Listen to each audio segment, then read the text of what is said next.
Well, well, the time has come for part three of my The Wolf Among Us review. I say review, but it's really more just me talking about how much I love it.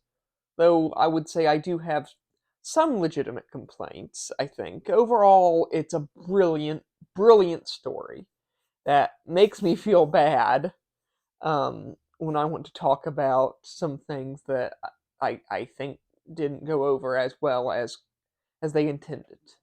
Right, our hero, Bigby Wolf, does have a bit of a power creep problem.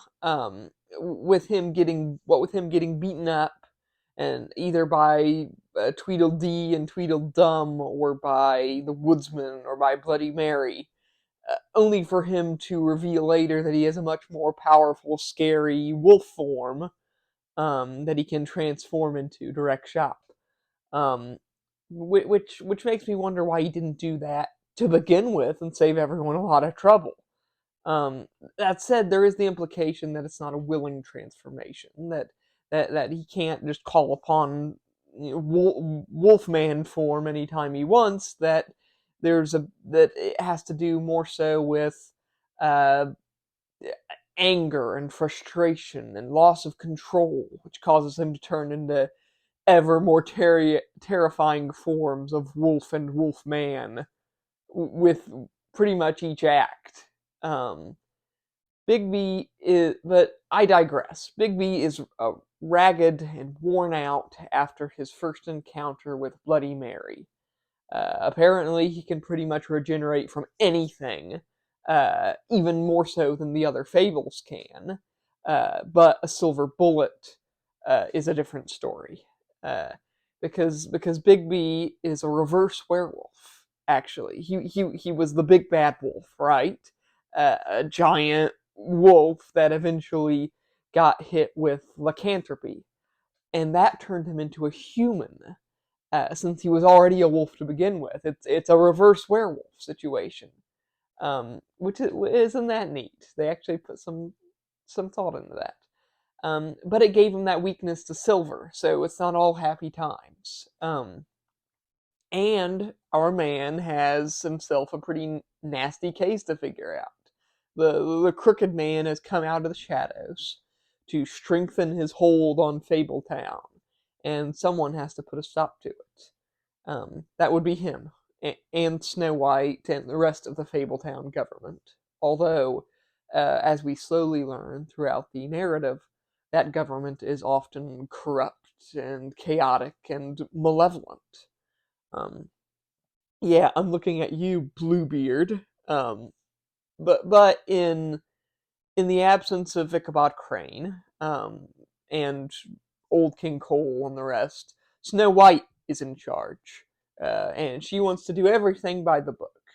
She wants to order everything exactly as she wants it. No more killing. No more Mister Wolfie. No more Berserker rages. Um, that doesn't go over all that well with Bigby's old friend Colin the Pig, who thinks that Bigby needs to just go nuts, right? Now more than ever, he needs to fight these guys and hold nothing back. He needs to go ham, so to speak. Remember to tip your waitresses. Um, I'm personally on Colin's side here. I think that throughout the story, Fables keep disrespecting Bigby and attacking him, and he has the right to defend himself. I didn't have Bigby rip off Grindel's arm or anything because Grin was just a drunken lout who wanted to rough up Bigby a bit. But I did have Bigby kill Tweedle, what's his name, uh, because that guy was out for blood and he was looking to commit multiple murders. And the only realistic way to stop him, I felt, was to kill him. At least in the situation in which I was forced into. I think that's fully within Bigby's rights, at least insofar as the narrative is concerned. I mean, it's the big bad wolf. And if people keep treating him like he's Scooby Doo, it's realistic to assume that they're going to be in a world of hurt. Um, anyway, we're soon to learn that Beauty and the Beast, who until this point have been pretty much side characters, they've actually been working for the Crooked Man, at least insofar as they owe him money, and uh, in to pay off the debt, they've been doing these very simple, not so illegal, odd jobs for him. But that is facilitating the actual illegal work done by Bloody Mary and the Tweedles and the Jersey Devil. Yeah, the Jersey Devil was in this, and he serves as like this middleman through which Bloody Mary got the woodsman's axe. He's like stealing stuff and running this little pawn shop. A very cool character. Love his design. I like that he's like this cranky old bald dude working at a pawn shop. It looks like he walked out of King of the Hill or something. And then he transforms into a scary ass horned Cernunnos demon, right? Out of Celtic mythology that Bigby has to throw down with. That's a great contrast there, and I love it. We get some great world building in the final few chapters, dealing with the Crooked Man's growing corruption of the city. Right? He preys upon weakness and poor judgment, preying on the naivete of the butcher, from on the same street as the baker and the candlestick maker. Um, and he preys upon Beauty and the Beast, who are both in this fabulously stupid, and I love it. They are so insufferable, but in a kind of well written, intentionally insufferable way. Beauty is laughably airheaded and self centered, while Beast is this hot tempered, slow witted, um, beast. Uh, and they're royalty, so they're used to a certain lifestyle. They refused to adapt to life in Fabletown, so they started taking out loans from the Jersey Devil and by extension the Crooked Man to keep up their uber expensive apartment and their lavish unnecessary clutter throughout their house. It's it's great the way they're written, I think, and kind of funny that these very famous popular fairy tale characters suck. They absolutely suck in this, and I love it. Um, and you've got the machinations of Bluebeard throughout these final chapters. He's gone full evil aristocrat, right? And he's trying to take over, basically. He's a really great side character because I would have thought he would develop into some sort of main villain.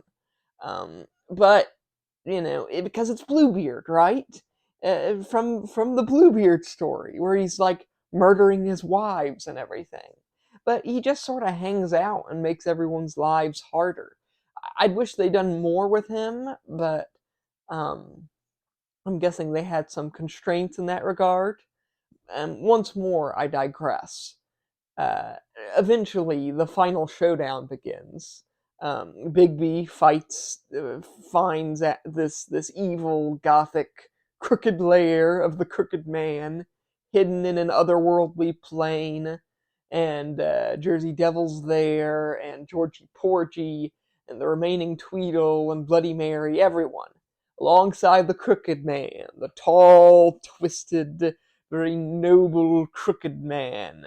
He awaits Bigby, and he explains that it was all Georgie Porgy's fault that Faith and Lily died. It was Georgie who caused all the harm by misinterpreting one of the Crooked Man's orders. Um, he goes so far as to offer up Georgie Porgy to answer for his crimes. Um, I like to think the Crooked Man wants to placate Bigby in this scene. That he wants to just get Bigby out of there and end this conflict because I'm thinking he's like one of the few Fables old enough to remember what Bigby was like before he became a nice guy. Like, I like this idea that you've got Bloody Mary, right, and the Jersey Devil, um, who are sort of these young fables, right? They're more or less legends from our modern world, right? The past like 200 years or so. Um, Whereas the big bad wolf is much older than that. And I think the Crooked Man is sort of old as well. At least he was like from the 1600s at least. 16, maybe 1500s. It's hard to remember off the top of my head. But I think he might be old enough to remember how Bigby was. And so he tries to make peace, right? Tries to keep Bigby from going full on Big Bad Wolf, and he fails. We know that Georgie killed the girls, but there was no misunderstanding involved. That is pretty obvious. The Crooked Man tried to have us killed. Remember, he made Ichabod disappear and had plenty of people threatened and beaten throughout this sad story. So we fight pretty much everyone at once. This and a brutal fight it is. I've always loved the way Telltale games play out in fight scenes with these very stressful, very frenetic, quick time events. Because it always comes as a surprise when you have to do anything like that. Uh, but anyway, I know it's not for everyone. Pretty much everyone in that room winds up dead or mortally wounded. Even Georgie's paramour, Vivian, who turns out to be the original girl with the ribbon, right? She kills herself, which frees the other girls at the Pudding and Pie, since they had made copies of the ribbon, which kept them all from talking or really being able to leave. So it's a whole thing. But finally, in all this chaos of Georgie freaking out and getting stabbed and the Tweedle dropping, and I think Bigby winds up like braining the Jersey Devil with like a coat rack or something. Um, but after all that, the Crooked Man escapes, and Bigby chases him down uh, out into the city, where they end up at a foundry where Bigby has this climactic battle with Bloody Mary, uh, in which she turns into a scary demon lady made of glass, and he turns into a giant freaking wolf. And I mean a giant wolf, the big bad wolf. He and in this massive form, he gobbles up Bloody Mary and lays waste to her 100 magical duplicates of herself, and huffs and puffs and blows down the rest. And all that done, he resumes his normal human form and goes to face off against the Crooked Man. But the Crooked Man is one step ahead. He turns himself in at the last minute. I actually have the option to kill him there, but bringing him in is what Snow wanted to do, and I figure I should be trying to play by the rules just a little bit more than I had been. So I bring him in, and he stands trial against the Butcher and Bluebeard and Holly the Troll's there, everyone. And yet, he almost manages to convince them that he's innocent or should be let go. He talks about how Bigby had gone on this killing spree and how I'm the only one who can protect you from the likes of him. And how he had saved them all from hardship and gave them jobs. And it's only when Nerissa, the little mermaid, having been freed from the spell of the ribbons, she walks in and tells everyone how the Crooked Man did order the deaths of Lily and Faith, that she was in the room when it happened, um, and it's only after all that do we decide to sentence him, and that he is guilty. Um, I threw him down the witching well, never to be seen again. That's the nice middle ground path, as opposed to locking him up, which is sort of presented as this new concept that not everyone really agrees with, and the other option is to just kill him, like rip his head off, kill him, which is a bit much, I think. Throwing him down the witching well is the expected legal way of dealing with most Fabletown criminals. So I just did that. Um, and with that, The Wolf Among Us comes to a close. Yep, that's the ending. There's nothing else to talk about. Uh, okay, look, I did my part. There's a great twist at the very end that I still don't fully understand.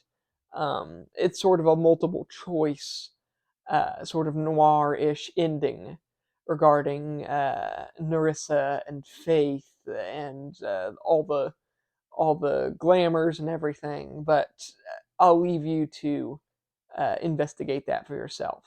It's a freaking great story, okay? It's just amazing. There's so much I didn't get the chance to talk about, and so many great characters and great lines throughout it. It's just a well written, incredible game. And I could talk for another 3 hours about it. I could talk for another 3 hours about Bluebeard or the Woodsman or Mr. Toad. That's how much I appreciate the game, how much I appreciate the concepts that they dealt with. I've always had an appreciation for the comics, right? Um, but I think this is a good place for me to wrap up. It's a great twisty story, a wonderful noir tale, with only some slight hiccups in regard to the power creep and the wolfy nature of its protagonist. I don't think there's anything more to say other than The Wolf Among Us is a great game, and I am so excited that they're making a sequel. Um, and it might be coming fairly soon too. So that's definitely going to be on my radar. I guess I guess that's all for now. Bye.